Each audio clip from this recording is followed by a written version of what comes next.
This story is about a road trip, but it doesn't start on the road. It started a few weeks ago when I got a call from my cousin. Hey, me and Ari are moving back to Chicago, but we have 2 cars and don't want to drive separate. Would you want to drive the other car for us? We'll give you a budget, you can pick the date. Just make sure the car gets there in one piece, okay?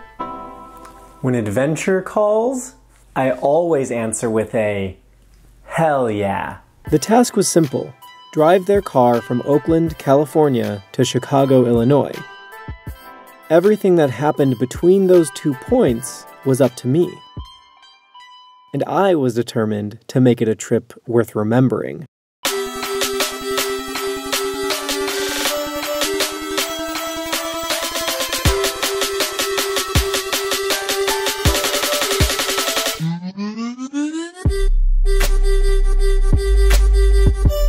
Soon enough, I was at Rachel's house in Oakland, picking up the car for our 2,000+ mile journey together. The date is Friday, August 18th, and it's time to begin the first chapter of my adventure on I-80 East. Today's drive is to Reno, Nevada.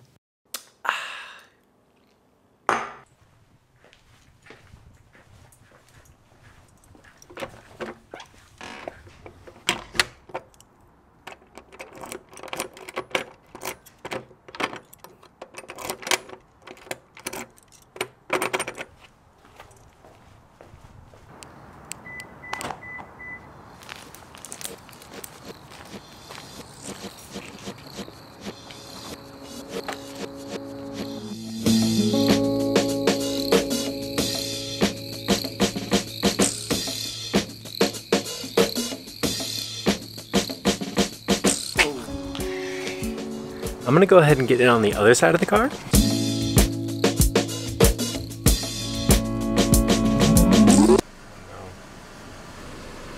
Oh no.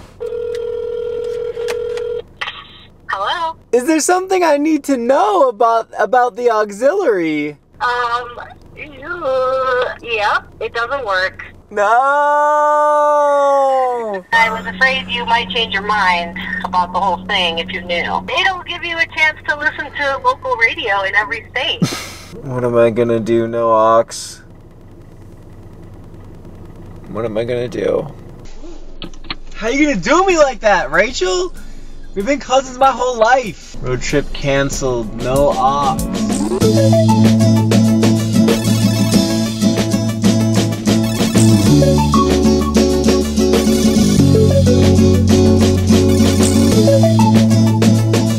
1 hour in, we've definitely made it clear of the Northern California, like San Francisco city vibe, and we are entering the cornfields territory, going through a bunch of little tiny towns. It's just all so cute.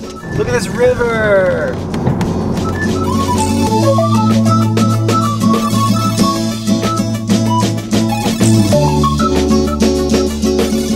I think one of the most uncomfortable things you can do as a human being is eat really hot food in direct sunlight.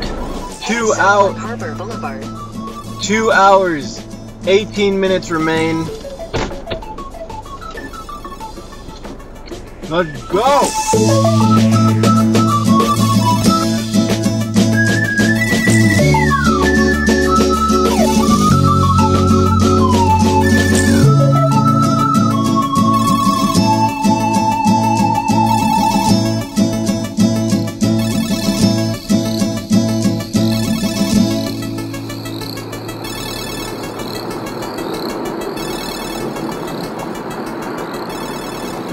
These clouds are gorgeous, but also very foreboding. As long as the rain stays over there, I'm happy. It's not looking great, guys. I had just an hour left till Reno when the rain started, right around the time I had to get to work on something I'd been putting off for weeks. Something I had to do right then because I couldn't check into my hotel without doing it. Alright, I'm being dramatic. I could check in, but I wouldn't get a $20 discount. Let me explain. That night, I was staying at the Morris, a hostel owned and operated by members of the Burning Man community, and they allow anyone a chance to score $20 off the total cost of their stay if they can name all 10 principles of Burning Man from memory.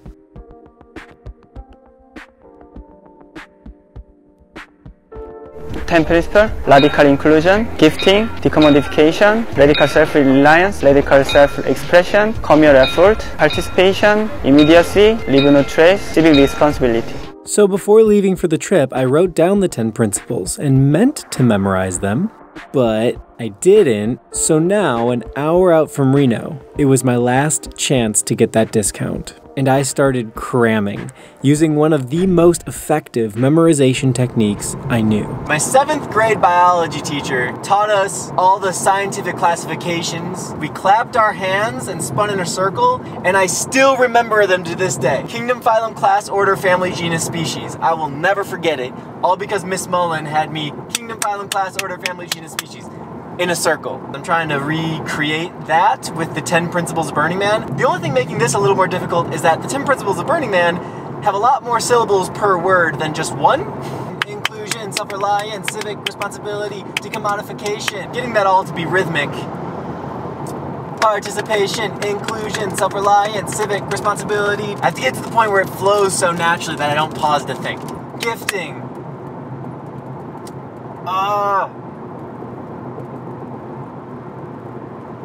Leave no trace. Participation, inclusion, self-reliance. Oh shit.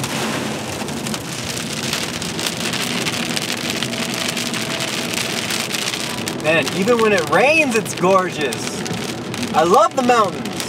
I'm a mountain man. Participation, inclusion, self-reliance. It was hard already for my small ADHD brain to memorize a random cluster of words while safely driving.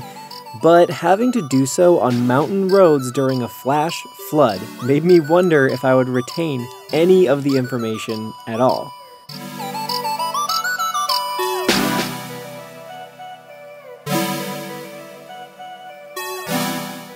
Soon enough, it was time to find out.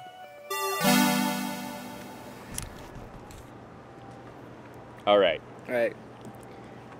Participation, inclusion, self-reliance, civic responsibility, decommodification, communal effort, urgency, immediacy, gifting.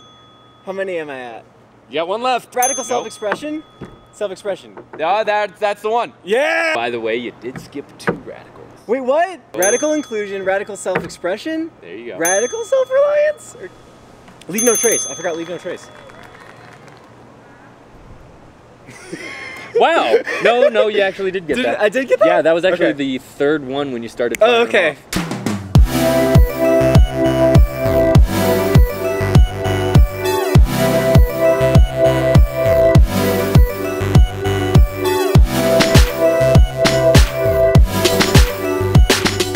I had no plans for the rest of the day, so it was time to get settled in, relax, and catch up on some sleep. Just kidding. While checking into the hotel, I heard about something I had to stay up for. Is there anything going on that I should know about between now and tomorrow? Well, if you want to head out with me in a few hours, we're going to the fucking space whale light up. The Space Whale, a 50-foot tall sculpture built for the 2016 Burning Man Festival, requiring approximately 30,000 pounds of steel and 1,800 panes of glass. After Burning Man, the city of Reno leased it as a temporary art installation right outside of City Hall. And tonight was its official light-up ceremony. The Space Whale is about trying to find an optimistic path to engage all of us in the act of making our world not only better and more equitable, but brilliant and beautiful. Let's dream bigger than we've ever dreamt. Let's be more amazing than we've ever been. We are the most prolific species on this planet, and so far, we are the only thing in the entire universe that has made new matter. So understand that you are brilliant, you are amazing, and the future is up to you. So with that, I'm gonna boot up this little computer and slowly light up the space whale.